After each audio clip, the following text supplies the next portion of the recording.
Our next comedian is a student of stand-up favorite. You may have seen him on the Armed Forces Radio and Television Network. Please welcome Roman Bercot.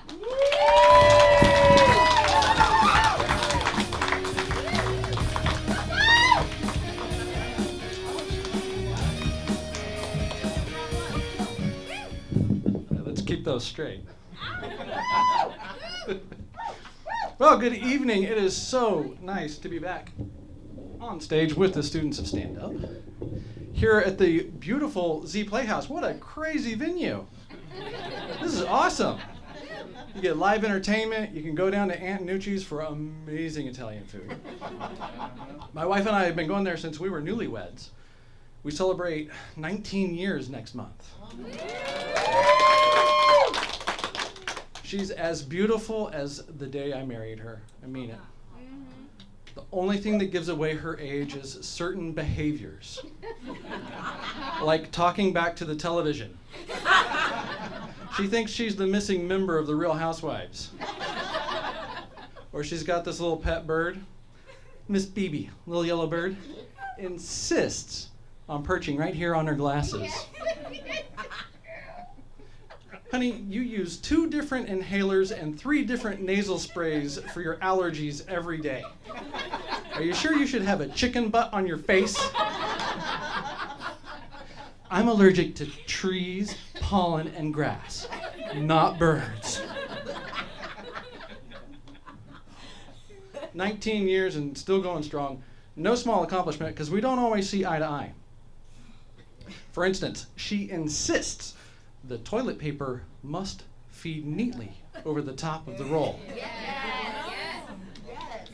I just balanced the new roll on top of the empty spool.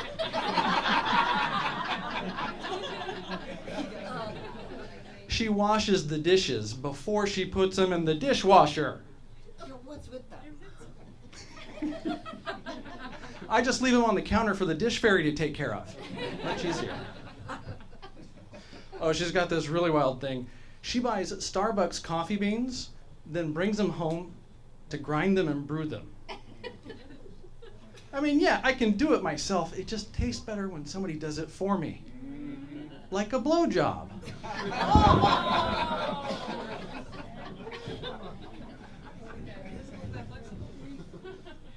Somebody got it.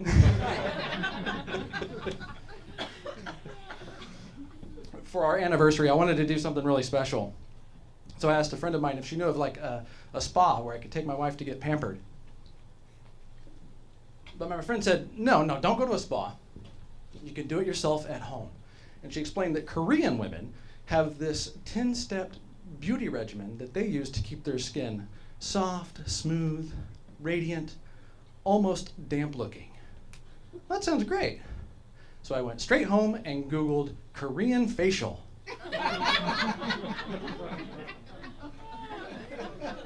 If that's the first step, I don't want to see the other 9. But she was right, I can do it myself.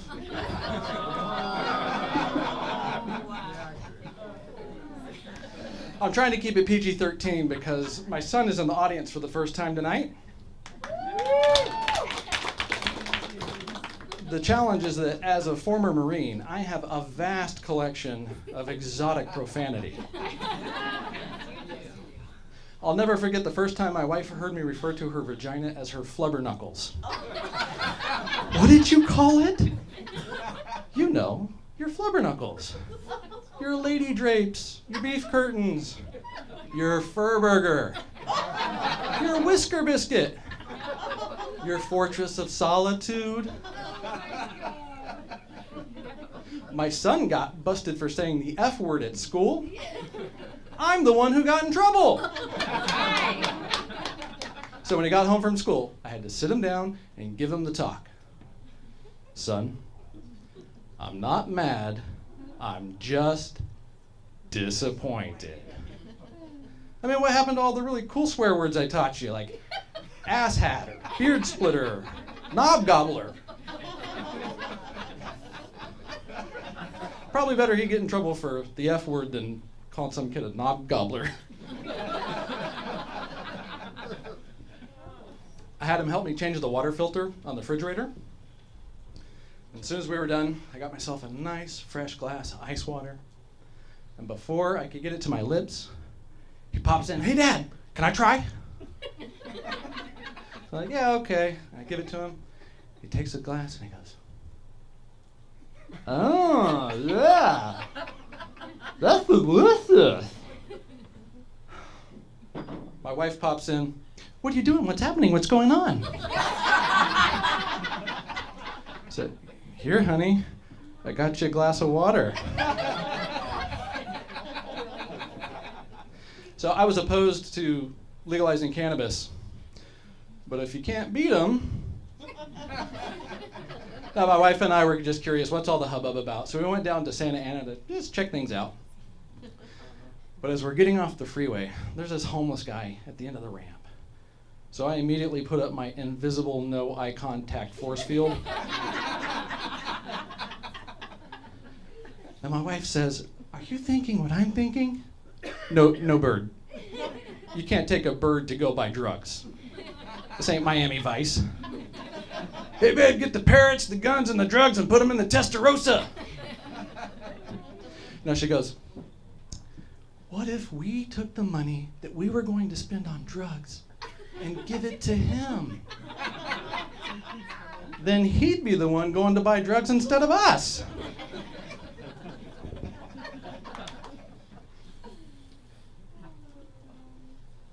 The most expensive part of that trip was the gas getting there. The world's gone crazy when gas is expensive and weed is cheap. But it gives me a good idea. Instead of all these ugly-ass electric cars y'all keep buying, they should make a car that runs on cannabis. I mean, think about it. It's a cheap, renewable resource, and the only byproduct is some dank-ass exhaust fumes. Introducing the Chevy Blaze. With 13 horsepower, the Chevy Blaze goes 0 to 60 in who gives a shit? It'd be easy to spot the Chevy Blaze going down the freeway, so there'd be a long line of cars following it, all going 42 miles per hour. Chevy Blaze is not going to fix traffic, but at least people would drive more friendly. You need over, bro? Go ahead. I'm just eating my Funyuns. Only stoners eat Funyuns.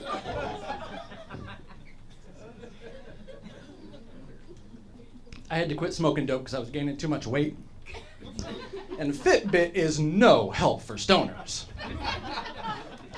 You have taken 7 steps today. Don't judge me.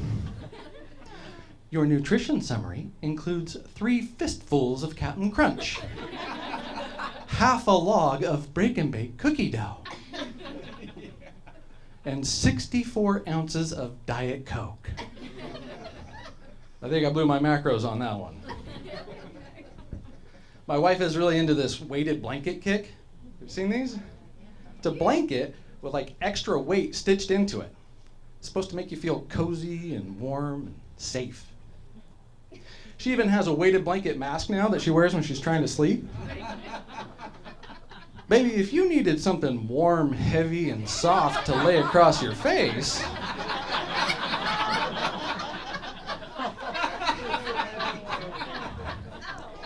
she had a headache this week.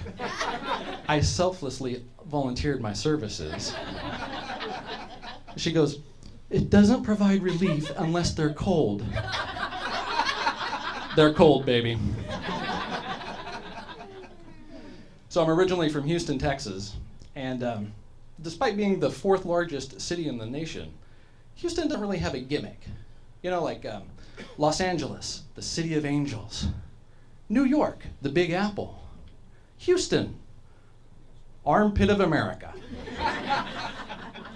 Houston almost had a gimmick, though. Houston was going to be home to the world's first robot brothel. A whorehouse full of sex robots. Who in the hell would do this? I won't even use the self-checkout line at the grocery store. Can you imagine the experience? Welcome to the Robo Brothel. Para continuar en español, marque el ocho. Please listen carefully as our menu items have changed. For oral, press 1. For anal, press 2. For a Korean facial, press 3. Thanks a lot, everybody.